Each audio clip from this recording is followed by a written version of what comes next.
What is going on, guys, and welcome back. This is the process of becoming. My name is Dino, And I'm Josh. and we are here back with another episode. And today, it's kind of funny. We were just talking about this.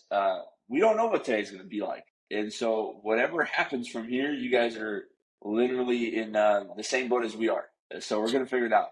And the title we're going to figure out also after all this. So, yeah, Yeah, it's also a different change of scenery for both of us a little bit, and time too, which is also interesting.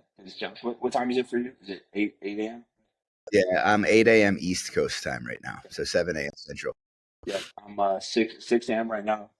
I've been catching up for like the last 30 minutes, and it still doesn't feel like enough. Because I couldn't even tell you.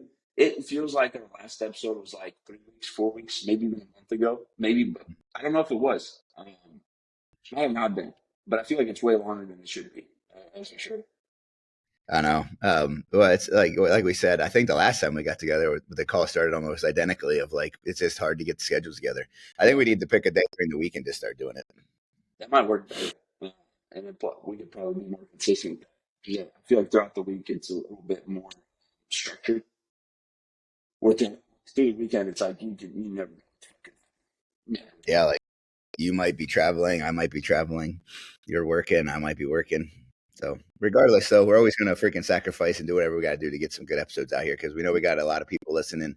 Um, and a lot of people really excited about the stuff we talk about, which it's kind of intriguing to me. But hey, we'll roll with it. I know. I'm like, dude, I'm just we're just some guys who read a lot of books and do a few things, and that we just talk about it. But that's kind of the cool part about it, man. It's nice because Mm. it's like it's truly just us being us and wanting to help. You know what I mean? Where Yeah, I truly think that's beautiful. When we talk about it, like, it kind of goes back to like serving people and serving others, and like when you think about life in general, like that, I truly believe that's like the main goal. Right? And then I mean it's fun at the same time when you're talking to friends. Dude, I feel like, and we talked about this. I feel like I've known you for fucking ever, so it just makes it a lot easier. But yeah, man, it's pretty cool. It's pretty cool. It's very humbling, to say the least.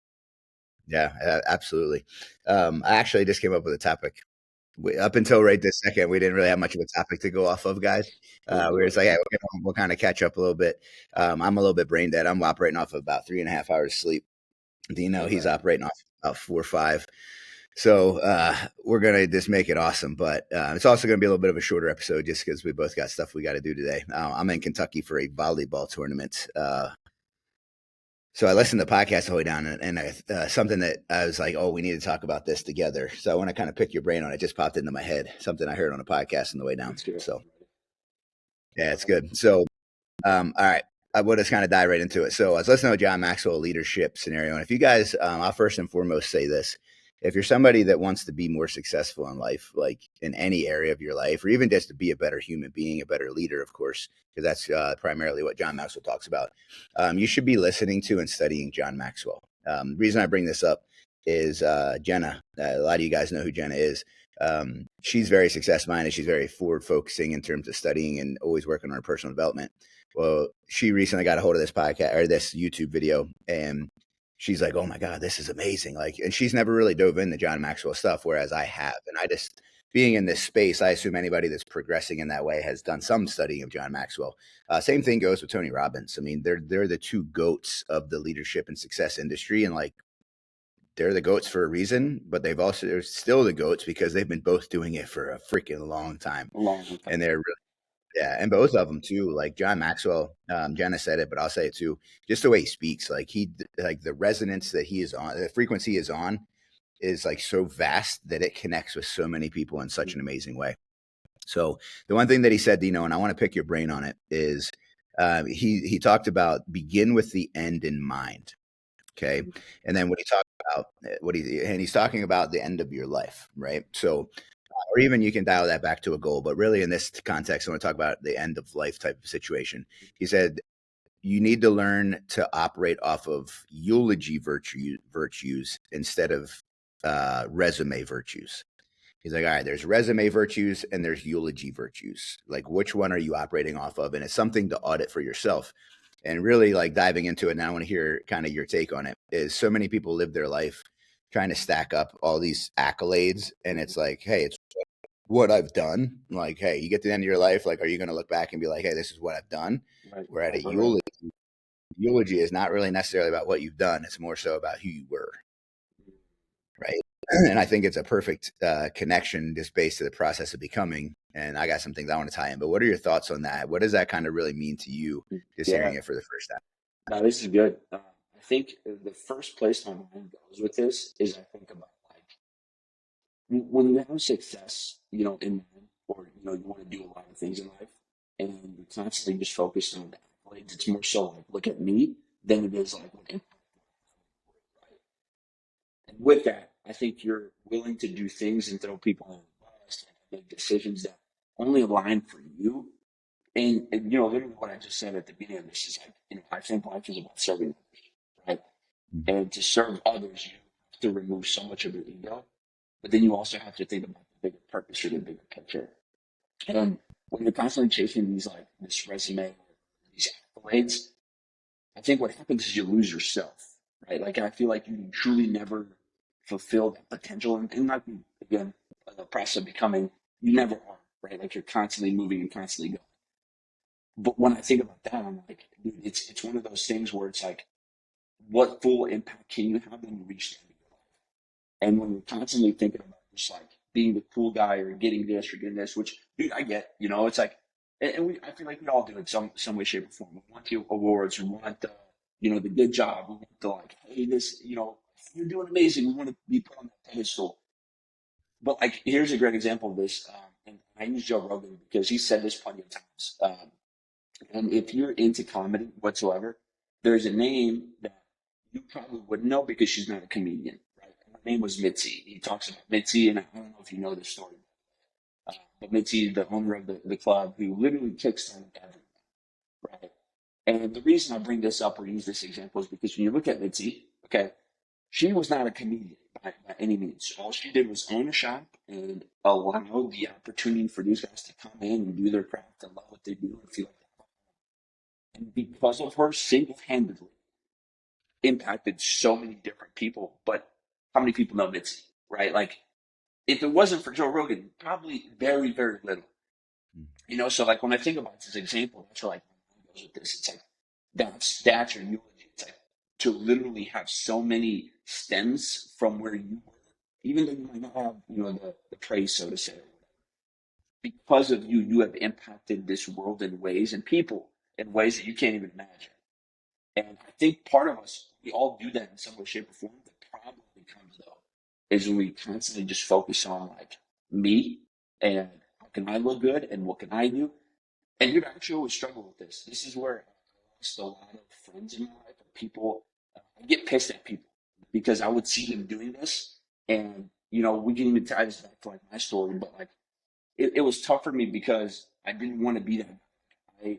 I knew what it was like to not be known by anybody, to you know go into school and not know the language, like just a lot of different shit. And so for me, I was like, I always wanted to help people. So when I see people that just care about this and they have that opportunity to help someone, I would get so frustrated. But then part of me, you know, like pulls back. I'm like, okay, I don't know their story. I don't know why they do that. Maybe they don't see it. But so the reason I bring this up is I can relate a lot to this. But when I think about that, that's like where my mind goes with this is like again removing the public eye and what people think of you, but like what you truly know that you have done and impacted in this world. And again, it goes back to your purpose. So I think this is part of like I really think this is the key because not all of us were going to have the accolades. You know, it's like hey, if you watch the NBA, dude, how many more people played in Michael Jordan's era? Fine. How many people do you know from Michael Jordan's era, unless you watched Michael Jordan's era, unless you paid attention to the team, you have zero clue. And dude, I know this too from when I watched soccer. It's like back in the day, I could tell you all these different players. Man, now I'm like, dude, if you're not on my TikTok or if you're not on my Facebook, if you're not on there like winning and doing that, I don't know who you are. But does that mean that's the only person that succeeds? Not even close, right? You know, so yeah, that's where my mind goes with this. But what about you? What about you? How did you take this? Yeah, it's very similar. The main I look at it more from like a high level overview, but also tie in a lot of the detail that you did as well. Is like it's a pretty simple statement, but like life is not about what you do; it's about who you are.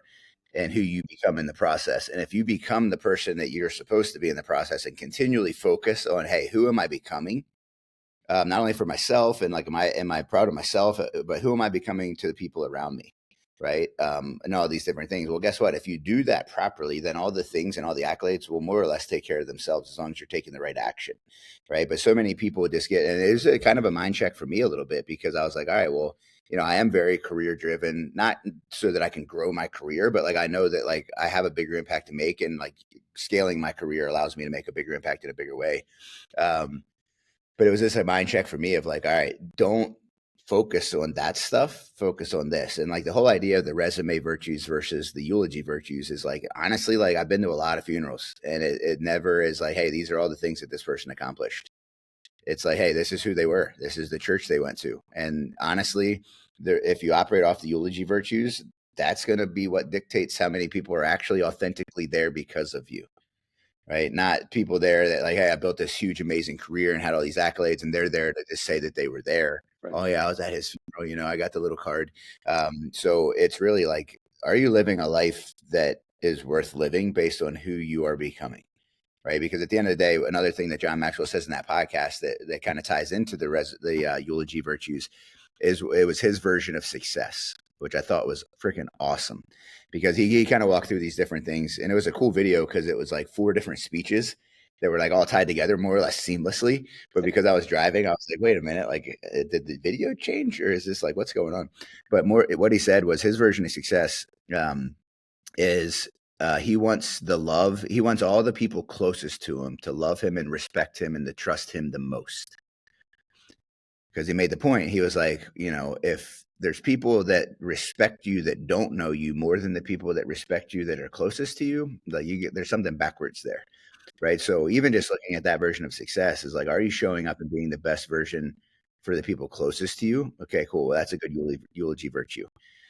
Or even taking it the way Sal always talks about, and you've heard this a bunch of times, is like, hey, when I die, I want my impact to be so big and on individual humans that the freaking line wraps around the freaking earth, right? So that doesn't happen because of the things you've done, like, and accomplished in life, in terms of, I was a multi-billionaire, I had all these cars, and I moved 17 houses. But like I said before, my take on that is, if you focus on becoming the person that makes the impact on individuals and becoming the best version of yourself, all those other things will take care of themselves. Right. Which brings us, like, I wanted to tie that into like, hey, that is what this podcast is all about. It's about, not about going out and accomplishing amazing things. Of course, we want you to do that. We want you to be successful, but it's about you becoming happy in your own skin, respecting yourself, loving yourself, and earning that respect and love from the people closest to you based on who you are, not what you do. So that's my whole take on it. I like this.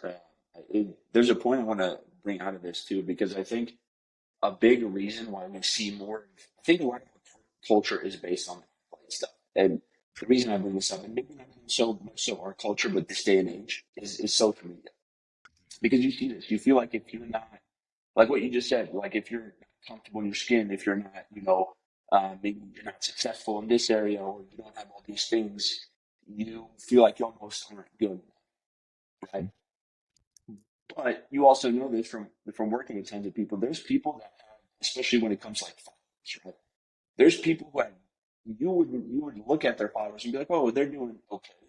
Look at someone else who has way more, and you're like, oh, they must be more successful, and you'd be surprised at the difference of how this person who might have a smaller following is actually doing way more impact wise and is more successful than that person who has a bigger following. Right? The difference is, just what they're posting, really.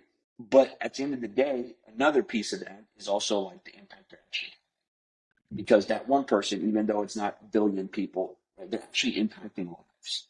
Yep. And I think that's so important to talk about, just because when you go on social media, it's so easy to just get stuck into like, oh man, I'm not good enough. Oh, I shouldn't do this. I should. Screw that, man. This it makes it seem like it was like the whole world in like 5 posts, right? And it's like, no, dude, just there's 6 billion people out there. I drive by homes every single day that are $1 million homes, and there's a lot of them. And I couldn't tell you how many of them are on TikTok. I couldn't tell you how many have on Facebook.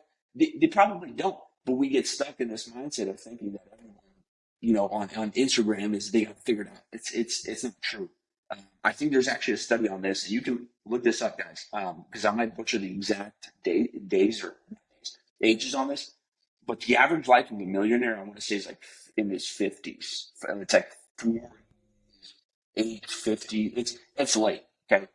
If you go on social media, it makes it seem like it's 18. It's not true. Um, and then it's also like, what else was it? I mean, there's so many good ones. Maybe it was actually like 60s. I could be wrong. Could have been like 60s. So average life of a millionaire was like 60s. Um, and I think it was like first home, first time home buyer, or like someone who has a home is like 35 or 40. And, again, the reason I bring this up is because I feel like we have this convoluted way of looking at life because of social media that just isn't true. But when you actually break down the data, you'd be like, oh, dude, I'm 20 years behind where I'm supposed to be technically according to this data, right? And it's like, hey, man, it's more so about the impact again, right? And again, not just chasing money. The money will come, but money is important. We understand that. You gotta live. But my whole point with this is social media is not telling you the truth, so be careful with that. But two, the more successful people might have the biggest impact on individuals. Similar to what you're talking about, Sal. It's the individuals that you have. And I actually saw this from an uncle of mine who passed away very early on. And when I say early on, it was like 2010, 2010. It was in that range. And what you talk about with like with Sal wanting to have just so many people at his funeral, dude, I watched that in real time. Now my uncle was also he was a singer. He wasn't like you know a multi-millionaire singer by any means, but he was a guy who sang. And the community knew him. But the reason they knew him wasn't just because he came out and sang. It was because there was an energy that he brought in. He made people feel special. And dude, when you talk to him, you're just like, dude, this. I feel like I'm the only person on earth. And he would do that everywhere he went, to the point that like, dude, even people back home, it was such a big thing. But I remember showing up and I was just like, whoa, dude, I was overwhelmed by how many people. And fun fact, man, that was actually a big piece for me where I started to think about my legacy. And I was like, when that day comes, this is what I want it to look like, if not more. And it's like talking about the examples we're talking about. How do you really do that? It's having such an impact on someone that they're wanting to come to literally just on your final days, or even just take care of your family when you're like that. You have to have such a strong impact for that, right? It doesn't just happen because you're a cool guy, like, so just something to think about. Yeah, I think about that too with the funeral thing. Is I witnessed something very similar with my grandfather. He was a dentist in the community, but he was also a golfer. Like he was the type of dude that if I'll go over to his house and visit him, and he'd be on the phone, and I'd be like, all right, cool. Well, I got nothing going on. I'm gonna chill with him for a little bit, so I'll just hang out. He'd be on the phone for like an hour, hour and a half, and then he'd hang up. I'm like, Pop up, who the heck were you talking to? He's like, oh, it was a wrong number. Like they literally called the house because back in the day before we had cell phones, like I mean, I I guess we get a little, remember this. like you dial one number wrong and like you're connected to somebody you don't even know who the hell he would talk to him for like an hour and a half, 2 hours. Like that's just the type of dude he was. So at his funeral, there wasn't like any of these things about oh this dude did this in his life, did this in his life. It was all stories about Doc because that's what everybody called him. It was all stories about him and like interactions and like that's guys is what life is supposed to be. When you think about with the end in mind, it's like how often of us even think about the end, you know? And it's like that was one of the things John Maxwell it cracked me up, but he was giving a leadership talk and it was at right after COVID ended.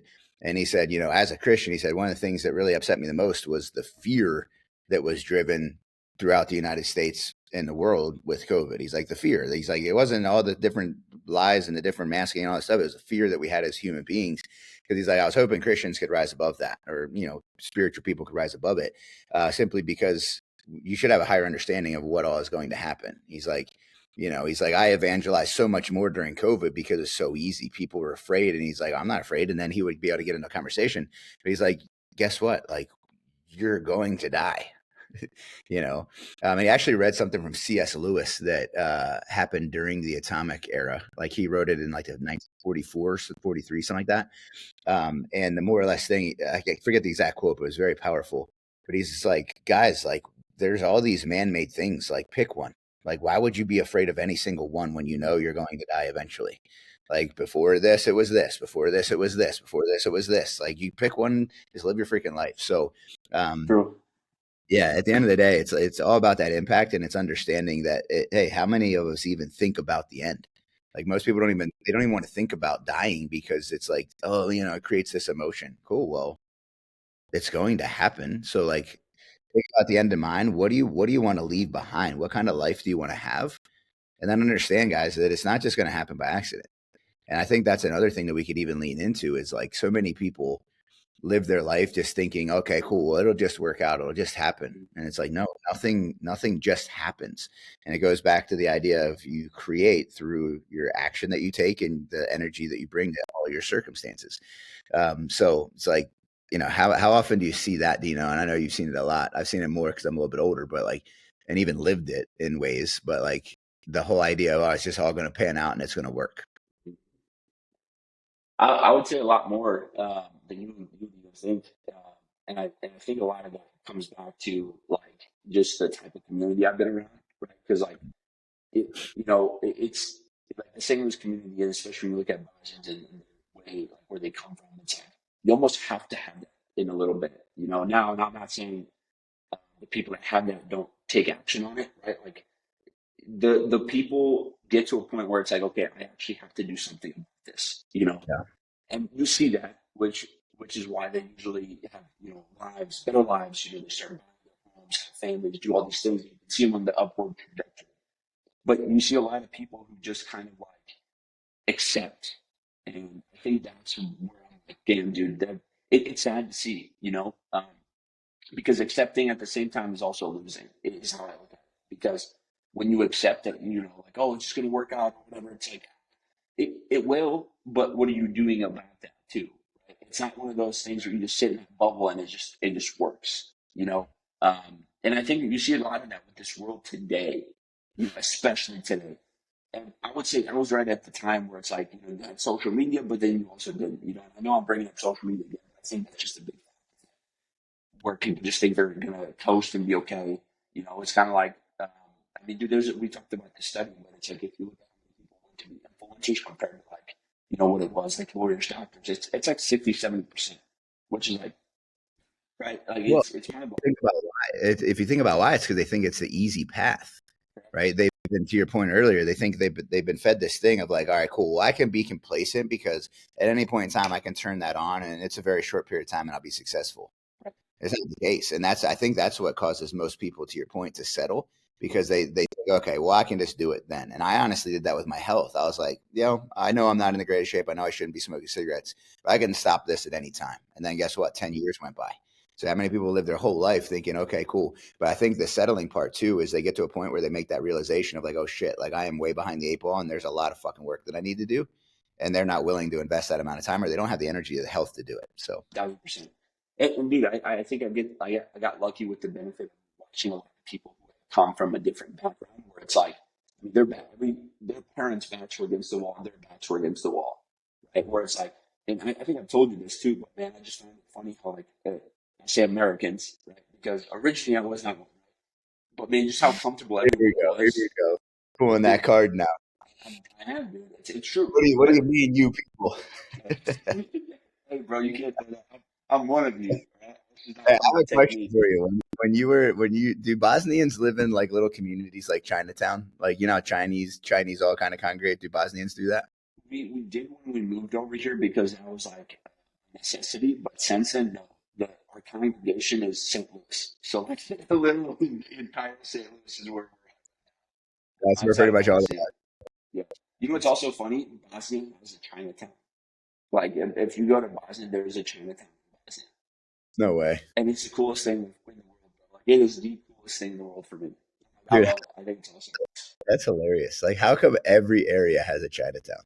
I mean, bro, that's a good question. I think there's probably statistics or data on this, but I would say like Chinese do that, right? Or like Asian people do that typically, where it's like, and a lot of cultures do to be fair, right? It's like they just move in, but I think because there's such a bigger Asian population and compared to a lot of other places where it's like when they created it, just stands out, right? Where it's like, I'm sure there's Nigerian cultures like that too, but it's like there's maybe 3 or 4 in the U.S. In one state where it's like Chinatown is everywhere. It's Chinatown, but it's really Asian. Well, I'm glad because they make amazing They Chinese food. do.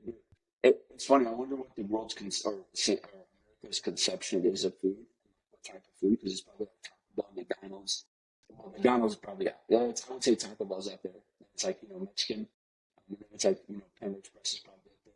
It's like American food is technically probably at the bottom scale of consumption. Are you looking at that right now? Yeah, It's gonna be a little bit of a left turn here on the podcast. and let me hit on something I actually want to hit on while you're doing this because it's um, but like going back to like what I was saying with like just about you see a lot of people have their backs against the wall that they have to do something, right? Where there's this thing. I used to have a manager. His name was Jim, and what he used to say was, and he used to hire a lot of foreigners because they would just work, and that's literally word for word what he told me. Okay? When he would see a foreigner getting too comfortable or lazy at work, he'd be like, "Man, they make what you want." That's literally what he would say. Um, Yeah. and when I break that down a little bit, because I'm like, when you think about that, that's kind of what I saw, right? Where it's like when I came here, I see it like, the Brazilian community, they're busting their ass. And I'm not saying every single one's perfect, by no means, but they had no other option, right? But because these other people had option, and, Americans, I usually in that group a little bit, um, there's way more comfort, you know? And dude, when you dial this back, it's like, hey, how are these guys who just moved here and, in 2000, able to build such amazing grassroots, build get careers, really make an impact in the community? Then it's like you have people that have been living here for 100 years. If you look at their family timeline, it's like, dude, how are you still so comfortable? Like, how come you haven't done this? Now, guys, I love you. I love people that if this is you, and I'm not saying you guys are all bad. I love you, but you guys know this from experience too, where you just have people that go, man, you're wasting your time. You're wasting the opportunity we have.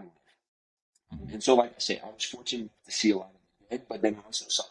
So it kind of gave me a really good perspective on it. But just know, you don't need like a big timeline to make an impact. Like if you go today and start really thinking about the end, like John mentioned, I think that's such an important piece because it'll kick your ass a year a little bit, and it'll make you think about what you should do. But now let's hear this. Didn't really find anything. It says 1 in 3 people eats Asian cuisine regularly. It didn't give me an exact statistic. Well, I mean that's 33%, so it's got to be pretty high. Yeah, it's funny. It's weird. Something I'm thinking about here, guys, is going back to like the idea of the timelines. Okay, one thing that I always talk about, hey, you hear it a lot, is not, if nothing changes, nothing changes, right? So when it comes to that whole concept of like, all right, well, I'm just going to hold off, and eventually I'll get to this point where everything just starts clicking. Okay, the only way that that is true is if you've been taking consistent action towards what you've been trying to do. Okay, if you've not been doing anything and then you pivot, there's always going to be a time gap, right? And it actually makes me think of an Alex Hormozy quote that I've been sharing pretty frequently lately. That from the time you start taking action that winners take, there is a time delay until you actually become a winner, right? So there's a time delay from the time you start taking action that winners take until you become a winner. And the bigger the goal that you have, the bigger the time delay is, right? And I tie that in to something that John Maxwell talked about, which is he calls it the law of 5. Okay, it's more or less the same thing as the power list, but the way he explained it was really, really good. And he even tied in his own personal story to it. And it's like, if you have a tree in your backyard and you have an axe, the law of 5 is essentially, that's the 5 things that you literally do every single day, right? Like these are the things you do every day, right? Essentially a power list. So what he talked about is if you go out in that backyard, you have 5 swings on that tree. If you take 5 swings every day, inevitably that tree's coming down. Okay, move on to the next tree. Take 5 swings on that tree every single day, it's coming down. Now, the better the swings, the faster it's going to come down. So what are the actual things you're doing? Are they things that are moving you forward and making you the version of yourself that you want to be, right? And the way he described it, he's like, look, guys, success, and this is what Andy talks about. He's like, success is so simple that so many people overlook how simple it actually is.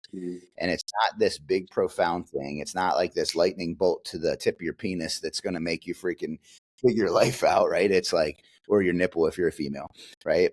It is literally just doing the consistent stuff without fail. And Maxwell, for like 3 minutes in this video, explained like, what do you mean that you do these things every day? That means that I do them every day. Well, what about on your birthday? Yep, every single birthday, I've done these 5 things. What about when you're sick and you're not feeling good? Yep, I do them on the days. And he said the really powerful thing about what he said was he's like, I think I forget the exact numbers, but he's like, it took me 6 or 7 years to figure out my first 3 things. But guess what? It wasn't like him just not trying to figure it out. And they came to him. He was trying to figure out, hey, what do I want to do? How do I want to move forward? And it took him another year to figure out number 4, and then another 4 years to figure out the 5th one. Right. And it's like he says, every single day I read, every single day I write, every single day I learn, every single day I ask questions, and every single day I file things. Right. That he's like, every day. Those are the things I've done for the last 50 plus years. And he's like, people ask me, how do you write 78 books? He's like the best selling author that's ever existed in humanity. And he's like, how do you write 78 books? He's not even, I think he might be in his 80s now. And he's like, every day I write, every day I read, every day I think, I ask questions, and I file. Right. And filing, just in case anybody's curious, he basically takes lessons that he's learning and he puts them in specific compartments so that if he wants to go back and learn about discipline, he has all these different quotes about discipline. He's like, I got tens of thousands of them for everything. Right. But the idea there is don't take John's, take yours, and understand that like success, guys, and becoming the person that you want to be, and overall operating off of like a eulogy mentality as opposed to what you accomplish in your resume. It just simply comes down to what are you doing every single day to move yourself forward. It's not this complex math equation of trying to figure out, oh, well, if I do this just the right way. No, you could have a perfect day of doing something and it makes no difference in the grand scheme of things. It's the cumulative effect of all the things that you do. And guess what? Before long, you look back and you're like, holy shit, this is where I'm at. Right. And putting all this together, that's all I've ever done. Right. I haven't done anything magnificent that has propelled me 17 steps forward in life. It doesn't happen. You take it inch by inch by inch, and every single day is an inch. It's just the way that it goes. Yeah, it's not a jetpack, where I think we all want it to be. And then to your point earlier, that's what social media does for us. It makes us believe this lie that, oh, well, cool, man, this dude's 18. He's got a Bugatti. He figured it out. No, he didn't. He freaking rented it, or he's using someone else's. Right. So it's like, it's the grind. It's just the way it goes. And we're also looking at the outliers. Literally, some people, don't get me wrong, there probably is that one person who, they made it well, right, because they're big, blew up, blah, blah, blah, whatever. But that's like 0.0001%. You know what I mean? How long? It's so small. That's so true. That's so true. And think about the type of person that, there's so many factors that we still don't know within, right? But, man, I like this. I love this example. I just like it. Because I even think within those 5, if you really just take the scope out of it, those 5 you can actually put into your own day, but it would just be different. What you're running, what you're filing, what you're writing. Right now, you don't necessarily have to write, but that one maybe is more for like you can switch that. But what you're reading, those are all things that you can adjust and make your own. You know what I mean? And all of those are powerful because realistically, if you think about that, even just to ask questions, that's an awesome one. But I love that example, not just because of how awesome and simple those 5 are, which I think they're very valuable to just zoom out and look into, and how you can have some of those your day that are going to push you forward. But the second piece to that was the fact that it took them that long to figure those out. I think that's huge because how often do we feel behind? And now when you're looking at someone like John Maxwell, dude, when did he even start? That's where my mind goes. I'm like, he was probably in his 30s when he was starting this out and trying to. So 7 years after that, he probably didn't start until he was 40. Dude, there's so much there if you ever feel like you're behind. And in the process of trying, you're going to figure it out. And it's okay to try. You don't need to be 100% perfect. And I want to tie this into kind of the fitness journey because I think it's a solid one always. But imperfect plan done consistently is better than a perfect plan done occasionally. You know what I mean? It is so likely because it's all about being consistent and trying, even if it's not perfect. And I think again, going back to social media, just the way the world, and I also think a big part of this is actually ego, because even before social media, this was present. The difference is social media just makes it so much more. But it's your ego. Your ego doesn't want to fail. I speak from experience. It doesn't want to fail. It doesn't want to make mistakes. It doesn't want to be let down. But at the end of the day, if you never go through those moments, you'll never understand it. Right? Like I was talking to a friend of mine who, he runs a lot of stores. Um, and he's not normally a personable guy. He's not the guy who just wants to talk. He's more of an extrovert or introvert. You know what I mean? Like he wants to just hang out by himself. And we were talking, and he was telling me the stories of how, like, back in the day, man, if someone came into the store and he asked them, "Hey, can I help you?" And the guy's like, "Ah, no, I'm good." Then they would like crush him, the whole day, and he'd be like, "Man, F that guy, he sucks, dude." And it's like, no, but from so many repetition and just pushing and trying, he gets to the point now where it's like, dude, someone could go tell him to have the worst day possible. He'll just be like, "Hey, man, thanks for stopping in." Like it doesn't bother him, but that happens in every area of our life, right? So if you're at the starting point, you're at the starting point. Don't worry about how many times you're going to fail, because you will. You're going to make mistakes. We still will, like all of us do. And you actually see a lot of people in this day and age that make mistakes consistently that, maybe have had a million more reps than us. So it's like, just know that's mistakes and failures in it. That's got to. So Yep. remove that and keep going, and that's what I would have to say to that. Well, going into the mistakes thing, you don't ever what have you ever learned from winning? You feel good and you actually take your foot off the gas. Is what I mean. Yeah, Truthfully. well, but at the end of the day, there's literally no lesson won in winning, other than maybe the preparation that you did. It's like okay, confirmation that preparing was worth it. But all your learning, guys, come through failure and the mistakes that you make. That's where you learn, right? Learning doesn't you don't learn things in the highest peaks and points in your life. To your point, you're celebrated and you take your foot off the gas because you think you've made it. Right. But in all the failures and all the times that you thought you were going to make it, you lost. Well, if you're smart, you go back and audit those things and you learn something from it. Right. So, yeah, the goal in success is to try to fail as many times as you can, or at least embrace the opportunity to fail or to screw up or make mistakes. Another quote, and it kind of ties into what we were talking about. People are anxious to improve their circumstances, but they are not anxious to change themselves. Therefore, they remain bound. Okay, it's another John Maxwell quote. We talked about that in a meeting at HQ, and it was funny because Aaron's like, "Well, what do you guys think of this?" And I was like, "I was really thinking about it." He's like, "He wanted our interpretation," and I had my hand. I was going to share it, and then a bunch of other people did. Well, then he shared his, and it was identical to what I thought, which was really cool. But the way I think about that is, people are anxious to improve their circumstances, but they're not anxious to change themselves. More or less, I look at the word anxious. Like, all right, well, what would cause that anxiety? Well, what would cause that anxiety would be knowing that you should be doing something, but you're not. And it's like coming down to the personal ownership and the responsibility, right? It's like, if you are somebody that wants to change your circumstances, but you're anxious about it, means you're not owning the fact that it's up to you to change those circumstances. Mm-hmm. Going back to what we said about hey, it's not just going to happen. You can't just expect, okay, well, in 5 years, I'll be in a better spot. No, you won't. Right? It's not by accident. So my main takeaway from this, guys, and I know, Dino, you got stuff to do. I got time. So if you want to stick around, we're at 40 minutes now. But my main takeaway from this is, number one, accept responsibility that you have to do something if you want to be in a different spot. The second part of that is, it's not this big, magnificent thing that you're not capable of doing. This something is figuring out, what do I need to do consistently to move myself forward? Could it be the things Maxwell talked about? Maybe writing for you instead of writing a book is journaling and just auditing your day and auditing your intentions and your emotions. Whatever it is, but it's those little things that move you forward every single day. And in that process, to tie this whole thing together, the really cool thing is that you will achieve the things that you want to achieve, right? If you're taking right action, and if you actually have set out to do it, and if you're visualizing it and actually putting action behind it, it goes back to the visualization loop.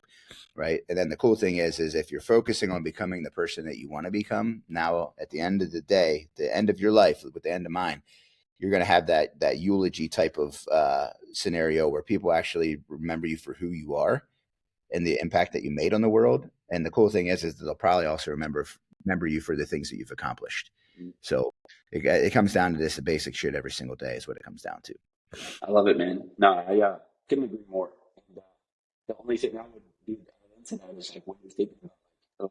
If in your head you see yourself 5 years from now, hey, it'll all work out. If, right, or when, right? And I think it's that power of action that really decides it, because to what you're talking about, it's more so like, what's the action behind it? What are you doing to change it? Because if you don't change it at all, right, it's like, someone as simple as like, let's take like the habit of smoking. It's like, hey, you want to quit? What are you doing about it? When are you quitting? Like, there's no time. And like, yeah, it's gonna happen.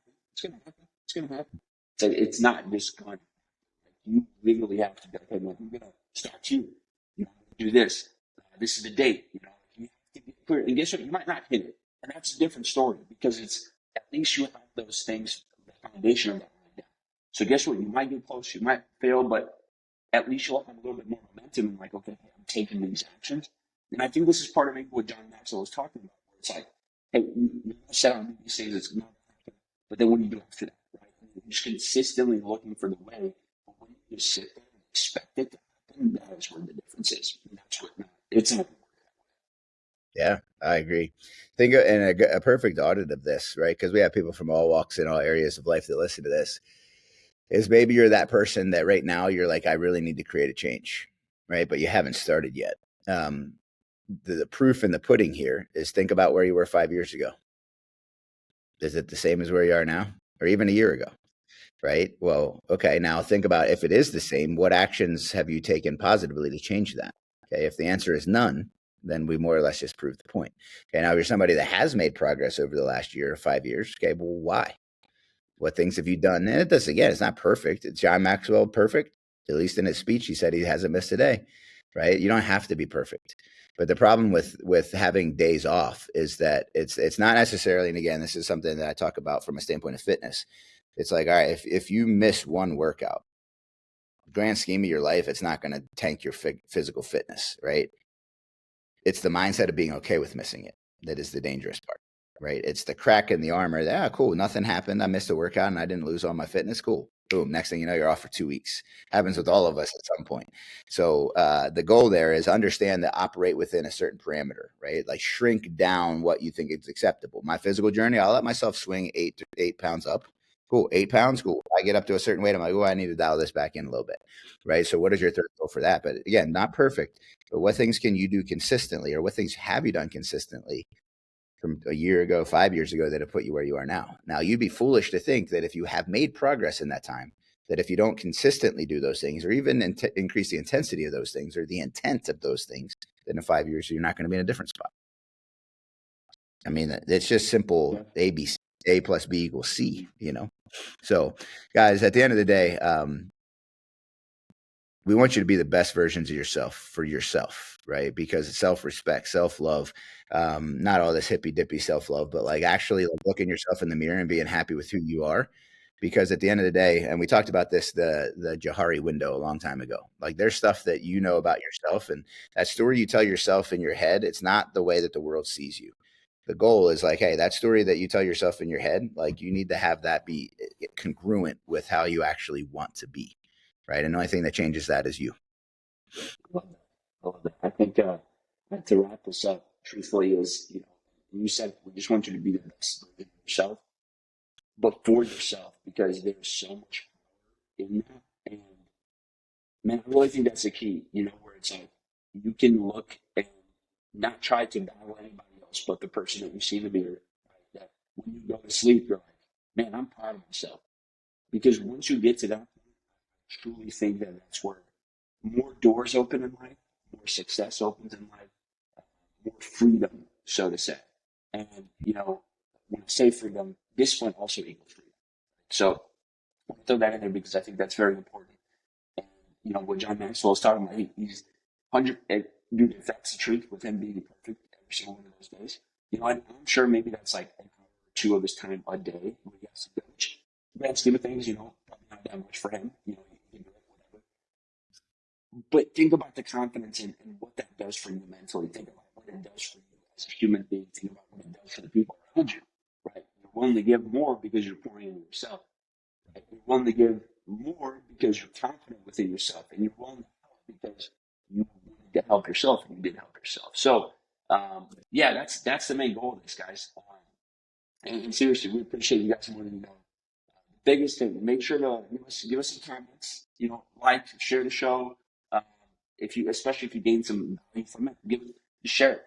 That's the biggest thing. And, yeah, if you have any questions, let us know. We'd love to answer any questions, even if you guys have like specific situations. Like we'd love to dive into them on the podcast itself. So, yeah, that's all I got.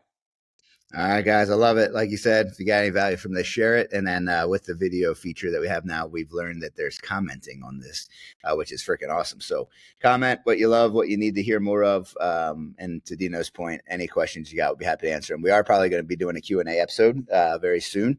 It's going to be a little bit of a special episode based on an idea of somebody. So it's going to be pretty fun. But guys, we appreciate you. I hope you have an amazing day. Thanks for stopping in. Thanks for giving us a little bit of your time through the day, and get out there and kick some butt. Love you guys. Peace.